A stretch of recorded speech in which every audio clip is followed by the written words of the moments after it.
오늘 이 시간 우리에게 주시는 하나님의 말씀은 히브리서 11장 29절 말씀입니다. 히브리서 11장 29절의 말씀. 우리 한 절 말씀 우리 다 같이 함께 합독해서 읽겠습니다. 계시된 진리의 말씀을 읽는 중에 귀 기울여 주의 음성으로 들으시기를 바랍니다.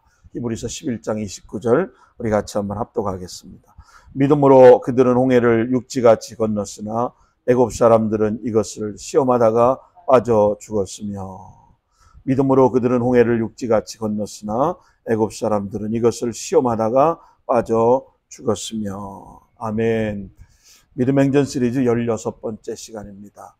오늘은 홍해를 건너는 믿음, 이 두 번째 말씀을 통해서 하나님께서 우리 각자에게 주시는 주의 음성을 듣고 그 말씀을 통해서 승리하는 복된 여러분 되시기를 예수님의 이름으로 축원합니다.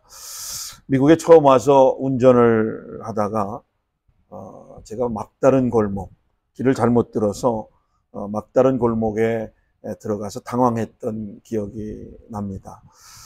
이런 경우 대부분 도로 입구에는 dead end라고 하는, 막다른 길이라고 하는 사인이 꼭 붙여져 있습니다.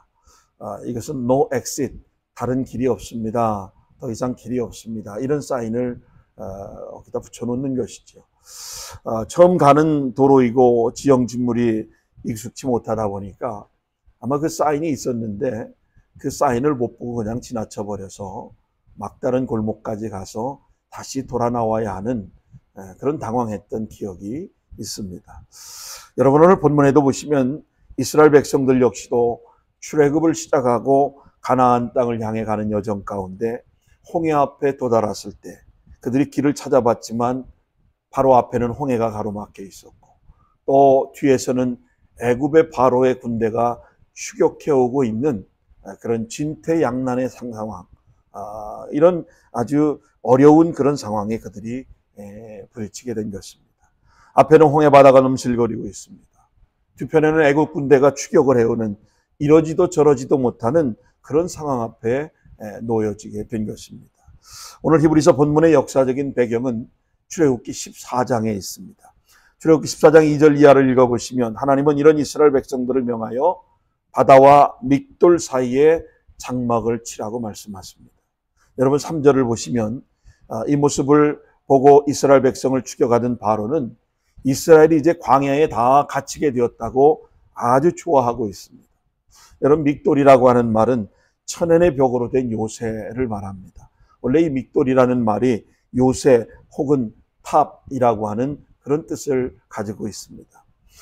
당시의 상황은 이스라엘이 후면은 애국 군대의 추격을 받고 있는 상황이었습니다. 이스라엘이 건너가야 할 그 바로 홍해, 양면은 절벽이 있고 꼼짝없이 그들은 진퇴양난의 상황, 사면초가의 상황에 부딪히게 되고 그곳에 갇혀버린 것입니다. 여러분, 우리가 인생을 살면서 우리 인생도 또는 더 나아가서 한 나라도 예상하지 않았던, 예상치 못했던 사면초가의 절망을 대면할 때가 있습니다.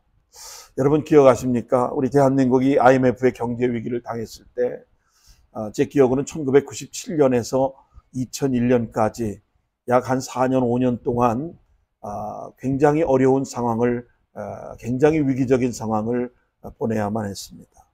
국가가 부도 위기에 처해서 IMF로부터 한 20억 달러에 가까운 그런 돈 자금을 지원만 양해각서를 체결했던 적이 있습니다. 기업들은 연쇄적으로 도산하고 외환보유고는 급감하고, 그래서 할 수 없이 IMF에서 20억 달러의 긴급 융자를 지원받게 되었던 겁니다. 여러분, 이때 모든 국민들은 허리띠를 조여매고 전략하고 심지어 어린아이들의 손에 끼워졌던 돌반지까지 빼서 금 모으기 운동을 펼치면서 국가의 부도 위기 상황에 놓였던 그 어려운 상황을 극복해냈던 그런 모습들을 우리가 경험하게 되었습니다. 여러분, 지금 우리가 살고 있는 미국 땅도 이제 11월 대선을 앞에 두고 어쩌면 진퇴양난, 사면초가의 상황에 처한 것은 아닌가, 저는 그렇게 진단해 봅니다. 특정 후보에 극렬하게 지지하는 지지자들이 마치 자신이 지지하는 후보가 대통령이라도 당선된 것처럼 극렬한 행동을 하고, 또 후보자 역시도 특정 후보를 아주 비난하고 막말과 인신공격을 서슴지 않습니다. 이것이 바로 진퇴양난이고 이 거대 미국의 사면초가의 상황에 부딪힌 것이 아닌가, 그렇게 생각해 봅니다. 여러분, 우리 대한민국은 어떻습니까? 우리 대한민국 역시도 지금 굉장히 좋지 않은 정치 상황을 경험하고 있습니다. 여소야대 상황의 정치 환경 속에서 여러 사안들을 두고 여야가 극한 대치 속에 있습니다. 외교적으로는 북한과 또 극한 대치 속에 있습니다. 북한은 오물풍선을 한국으로 보내기로 하지 않나, 또 미국과 대한민국을 핵으로 위험하며 한반도를 넘어 미국 본토까지 핵무기로 위협을 하고 있는 그런 상황에 처해 있습니다. 뿐만 아니라 북한에 이번에 집중호우가 내려서 농작물이 다 물에 잠겨 엄청난 피해가 났음에도 불구하고 곡창지대가 다 물에 잠겨서 이제는 쌀 생산이 거의 불가능한 그런 상황이 되었습니다. 그래서 우리나라가 적십자를 통해서 재난 지원을 해주겠다고 의사를 밝혔지만 무슨 자존심을 가지고 있는지 우리 적십자의 그 제안을 거절하고 말았습니다. 아무런 문제가 없는 것처럼 그저 뚱딴지 같은 자존심만 부리고 있는 그런 북한의 현실을 우리가 접하고 있습니다. 여러분, 이렇듯 여러 가지 풀어가지 못하는 정치적인 난제들 때문에 우리 한국 사회가 또 몸살을 앓고 있고 우리가 살고 있는 미국도 몸살을 앓고 있는 그런 실정입니다. 이런 국내외 정세가 한 치 앞도 내다보지 못하는, 또 우리는 희망적인 내일을 전망하지 못한 채 역사의 짙은 절망을 대면하며 살아가고 있는 것이 오늘 현실입니다. 어쩌면 올해 11월에 있을 미국의 대선, 또 우리 대한민국의 깜깜한 정치적인 현실을 보면서도 우리 앞에 서게 될 지도자들이 모세와 같은 지도자이기를 우리는 간절히 기도해야 할 것입니다. 우리 앞에 있는 이 정치 지도자들이 모세와 같은 영도력 있는, 리더십 있는 지도자들이 우리 대한민국도 그렇고 우리가 살고 있는 미국 땅에도 그런 지도자가 나와야 될 줄로 믿습니다. 여러분, 오늘 본문의 29절을 보시면, 이 29절 한 구절을 보시면 모세는 믿음으로 이 백성을 이끌고 홍해를 건넜다고 말씀하고 있습니다. 여러분, 그렇다면 모세가 이스라엘 백성들로 하여금 이런 사면초가 진퇴양난의 위기 속에서 어떻게 홍해를 건널 수 있었을까? 그 믿음의 정체가 과연 무엇인가 우리가 한번 생각해보고 함께 은혜를 나누려고 합니다. 여러분, 첫째는 주님 앞에 조용히 서는 것입니다. 믿음은 주님 앞에 조용히 서 있는 겁니다.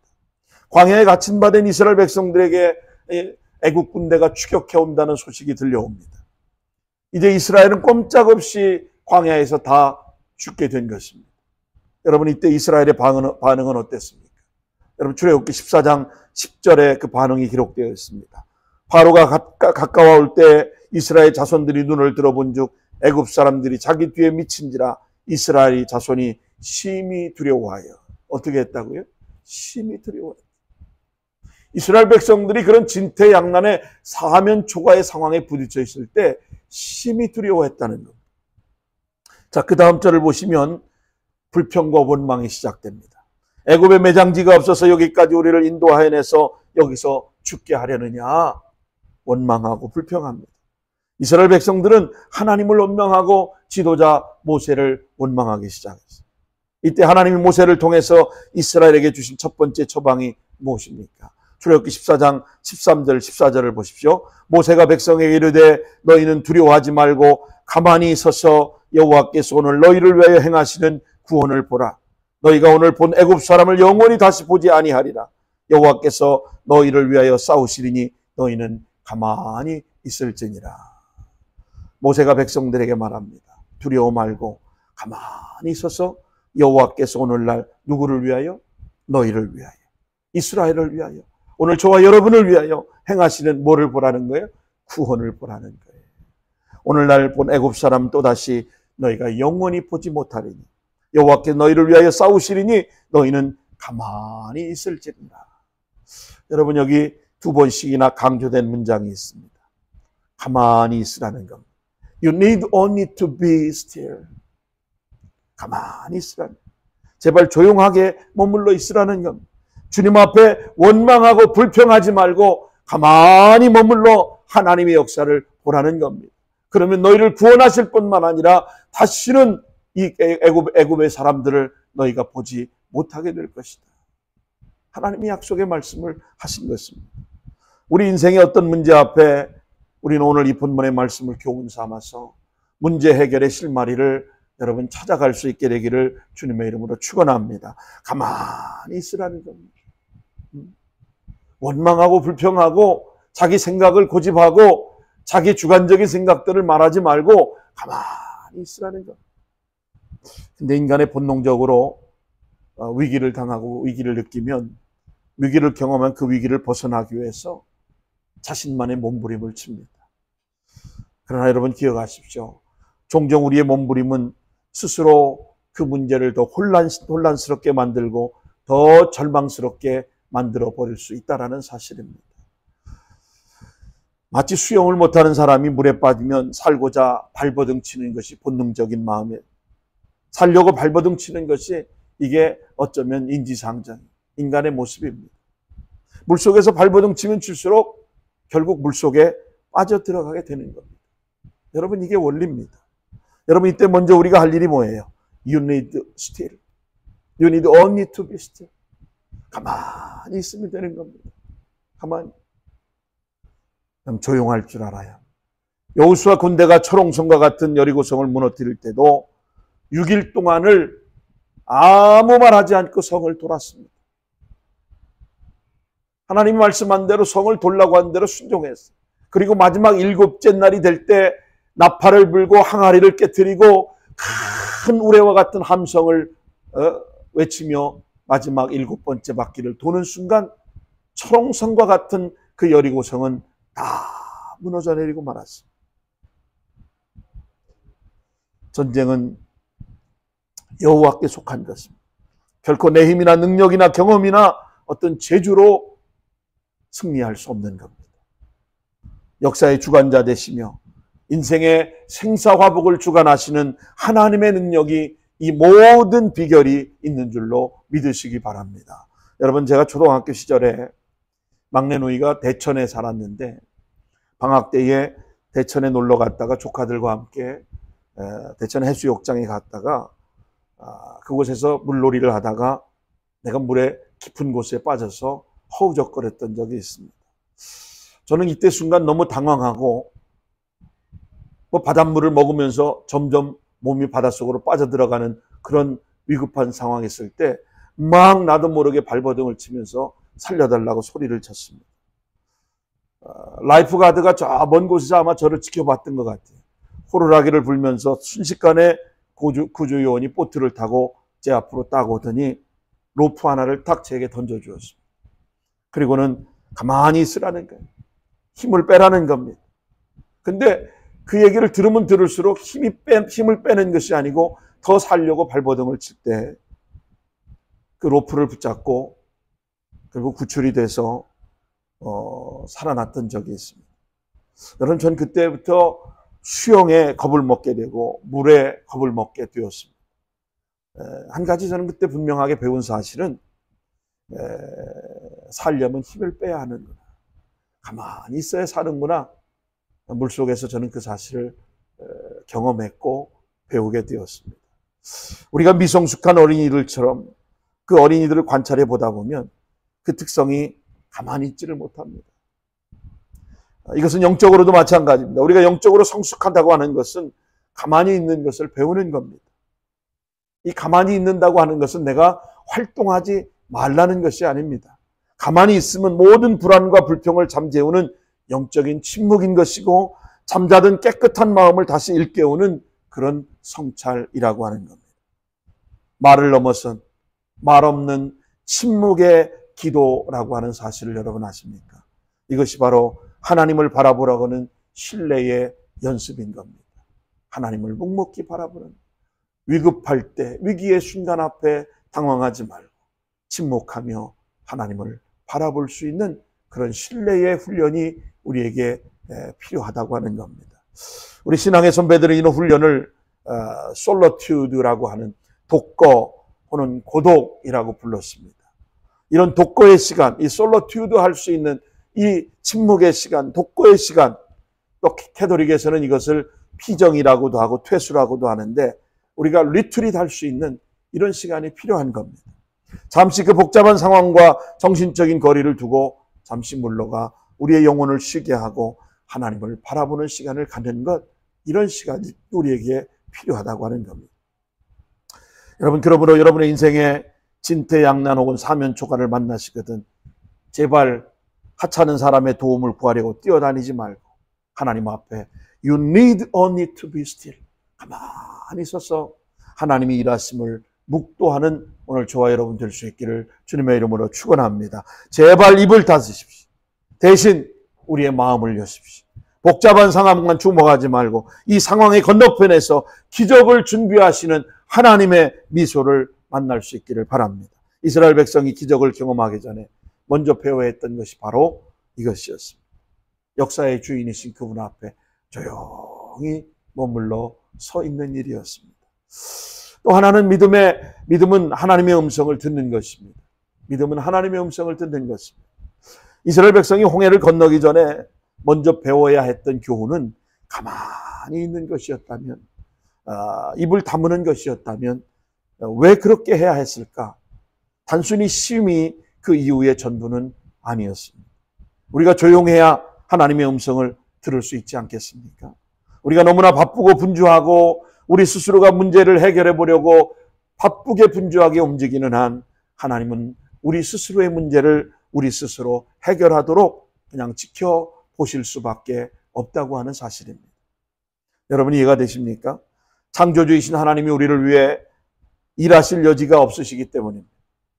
우리가 너무나 열심히 말하고 있는 동안 그분이 말할 수 있는 찬스가 없고 우리의 이야기를 듣고 계실 수밖에 없다는 사실입니다. 그러나 우리가 온전히 그분을 우리에게 말씀하실 시간을 그분에게 내어드릴 때 비로소 하나님은 우리에게 말씀하실 수 있다는 것입니다. 그래서 우리는 그분의 음성에 귀를 기울여야 하는 것입니다. 성경의 로마서 10장 17절에 보니까 믿음은 들음에서 나며 들음은 그리스도의 말씀으로 말미암는다고 그랬습니다. 믿음이라는 것은 뭐 어떤 것을 행하는 것이 아니에요. 듣는 겁니다. 하나님의 말씀을 청종하고 하나님의 말씀을 귀 기울여 듣고 그 말씀을 잘 들어야 하는 겁니다. 믿음은 들음에서 나며 들음은 그리스도의 말씀으로 말미암느니라 그랬습니다. 주님은 이스라엘 백성에게 뭐라고 말씀하셨나요? 한마디로 하나님의 구원을 지켜보라는 것입니다. 하나님의 구원을 지켜보라는 것. 내가 너희를 위해 일하겠다는 겁니다. 여호와께서 대신 싸우시겠다는 겁니다. 여러분 이 말씀이 얼마나 위로였을까요? 이 말씀이 이스라엘 백성들에게 얼마나 안식이었을까요? 이것이 얼마나 그들에게 소망이었을까요? 이스라엘 백성이 이 음성을 듣는 순간 그들은 절망을 극복할 수 있었습니다. 다시 일어설 수 있었습니다. 새 힘을 얻을 수 있었습니다. 여러분 그렇다면 우리가 어떻게 하나님의 음성을 들을 수 있습니까? 저는 여러분에게 두 가지 실천 사항을 저는 말씀해 드리고 싶습니다. 첫째는 매일 아침 눈을 뜨자마자 제일 먼저 세븐업 하시기 바랍니다. 세븐업. 여기서 말하는 세븐업은 하루에 눈을 뜨자마자 제일 먼저 7분 동안 주님이 내게 말씀하시도록 온전히 주의 음성을 듣는 시간을 갖는 겁니다. 사실은 이 7분이 굉장히 긴 시간입니다. 단 1, 2분만 침묵하고 조용히 묵상을 해도 자칫 잘못하다간 잠들어 버리거나 그 시간이 길게 느껴지는데 이 세븐업, 이 7분을 주의 음성을 들으려고 하는 것 쉬운 일이 아닙니다. 그러나 여러분 훈련해 보십시오. 노력해 보십시오. 그리고 두 번째 하나님의 말씀을 읽으십시오. 하나님의 음성을 듣는 것이 명확한지 성경을 읽는 시간을 갖는 겁니다. 하루에 한 10장 정도의 말씀을 읽는 거예요. 그러면 1년이면 성경을 1독 정도를 할 수 있게 됩니다. 먼저 하나님의 음성을 들으십시오. 그리고 그 음성이 하나님의 음성인지 명확한지 성경을 읽으면서 조명을 받으십시오.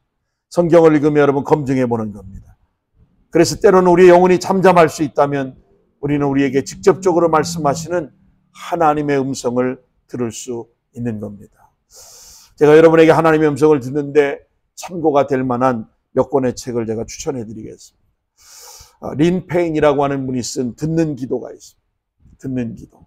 이 린페이는 자신과 몇 명의 친구들이 조용한 침묵 속에 주님의 음성에 귀를 기울이기 시작했을 때 자신들이 그 죽음의 위기를 경험했던 일을 책으로 집필했던 놀라운 간증을 나누고 있는 책입니다. 또 하나는 왕의 음성이라고 하는 귀장 출판사에서 출간한 이 책, 홍성건 목사님이 쓴 책인데 이 책을 또 참고하면 좋겠습니다. 달라스 윌라드가 쓴 하나님의 음성, 그리고 A.W. 토저가 쓴 하나님을 추구하라, 이런 책들을 여러분 참고해 보다 보면 우리가 하나님의 음성을 듣는 그런 훈련, 연습하는데 많은 도움이 될 겁니다. 여러분, 이 책에서 말하고자 하는 것은 하나님이 우리에게 말씀하고 계시지만 우리가 집중하지 않으면 하나님의 음성을 듣지 못한다는 겁니다. 여러분, 참 중요합니다. 이것이 마치 부부의 대화에서도 부부가 대화하지만 집중하지 않으면 상대방이 무슨 말을 하는지 전혀 듣지 못하는 것과 마찬가지입니다. 나는 말을 했는데 상대방은 무슨 말인지 못 알아듣는다. 여러분, 부부가 함께 오래 살면서도 서로를 잘 이해하는 것 같아도 상대방의 말에 주의 깊게 귀 기울이지 않으면 무슨 말을 하는지 잘 못 알아들어요. 동문서답하면서 충돌이 생기는 겁니다. 자기는 이렇게 말을 했는데 그 의미를 전달하는 뉘앙스가 다르고 잘 이해하지 못하니까 무슨 말을 하는지 몰라요. 여러분, 린페인의 듣는 기도에 나오는 하나의 실제 예를 여러분에게 좀 나누려고 합니다. 그들이 듣기 훈련을 하기 시작하던 어느 날이었습니다. 크리스마스에 린의 친구 코니 보에나와 슈퍼마켓을 갔다가 식품을 사가지고 계산대로 나가려고 하는데 갑자기 잠깐 멀리 있는 계산대로 가지 하는 이런 음성이 들리는 거예요. 그 순간 계산대 앞에 있던 코니가 이게 과연 주의 음성입니까? 이렇게 물어요. 그리고 마음에 그렇다라는 확신을 갖게 되자 자기가 서 있던 계산대를 나와가지고 저 끝쪽에 계산대 쪽으로 가서 그곳에서 계산을 합니다. 방금 전에 코니가 가서 물건값을 계산하는 그 순간 자신이 전에 서 있던 그 계산대에서 탕탕 하는 총소리가 들리더니 누군가 그 자리에 쓰러져 피를 흘리고 있었습니다. 여러분, 그렇습니다. 하나님은 귀 기울여 주의 음성을 듣기를 원하고 순종하는 준비된 영혼들에게 주님은 지금도 말씀하고 계시다는 것입니다. 아마 이 코니가 그 자리에서 하나님의 음성을 무시해버리고 그 음성을 듣지 않았으면 탕탕하고 쏘는 그 총의 저격을 당한 코니가 당했을 수도 있지 않았겠습니까? 그는 하나님의 음성인 줄 깨닫고 순간 그 자리를 피해서 맨 끝에 계산대로 가서 계산하는 순간 자신의 생명을 보존할 수 있었다고 하는 그런 실제적인 간증을 이 듣는 기도에 기록하고 있는 것입니다. 여러분, 믿음은 하나님의 음성을 듣게 하는 겁니다. 꼭 여러분 이번 주부터 세븐업을 실천하는 그런 훈련을 해보시기 바랍니다. 세 번째는 믿음은 순종하고 앞으로 가는 것입니다. 순종은 앞으로 가는 것입니다. 믿음은 순종하고 앞으로 가는 거예요.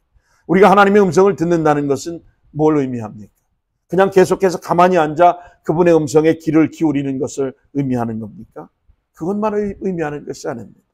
그분의 음성을 들었다면 이제는 그분의 지시를 따라서 어떻게 해요? 순종하고 앞으로 나가야 하는 겁니다. 자, 이제 가만히 앉아 귀를 기울이는 이스라엘 백성들의 주께서 뭐라고 말씀하세요? 출애굽기 14장 15절을 보십시오. 여호와께서 모세에게 이르시되 너는 어찌하여 내게 부르짖느냐? 이스라엘 자손을 명하여 앞으로 나가게 하라. 그렇게 말씀합니다. 앞에는 아직 홍해가 출렁이고 있습니다.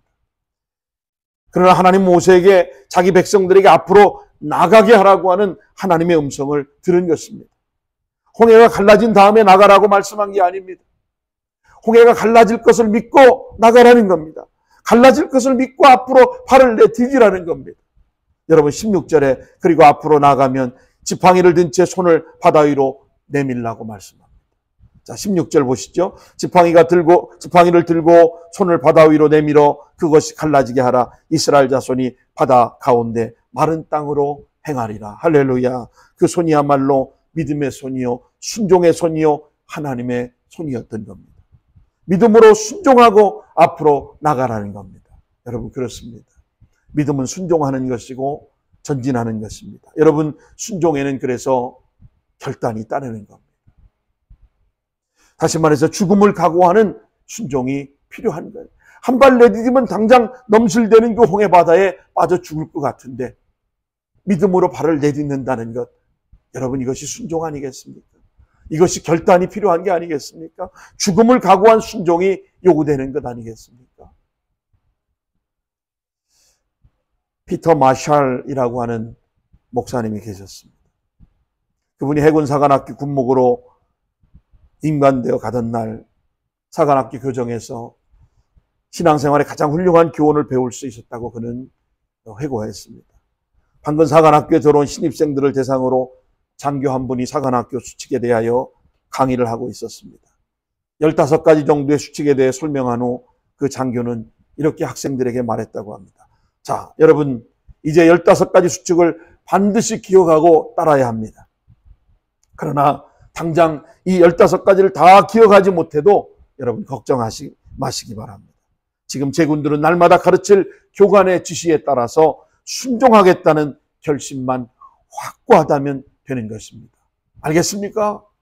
그러자 피터 마샬 목사님은 속으로 아멘 하고 외쳤다는 겁니다. 그는 그날 자신에게 이렇게 다짐했다고 합니다. 그래, 내가 주님의 모든 교훈을 모두 다 기억하지 못해도 날마다 나를 인도하시는 그분의 지시에 순종하겠다는 결심만은 확고하면 되는 거야. 오늘 나를 인도하는 그분에게 순종하면 되는 거야. 빌리그리암 전도대회가 열렸던 때 한국에 와서 찬양했던 자매 가운데 한국의 고아 출신으로 어렸을 때 미국으로 입양돼서 성악을 공부했던, 그리고 대성했던 킴 웍스라고 하는 분이 있었습니다. 이분은 여러분 사진에서 보는 것처럼 시각장애인입니다. 이분이 한국을 방문해서 이런 간증을 했습니다. 자신이 볼 수 없기 때문에 늘 거리를 걸을 때마다 사람들의 도움을 받으며 자신이 인도하는 분들 앞에 늘 층계가 있어요. 앞에 구덩이가 있어요. 앞에 사람들이 있어요. 자기를 인도해 주면서 그렇게 말하는 소리를 듣고 바로 앞에 있는 것들에 대해서는 말해 주었지만 100m 밖에는 무엇이 있습니다. 또 10m 밖에는 무엇이 있습니다. 말해 주는 사람이 없었다는 겁니다.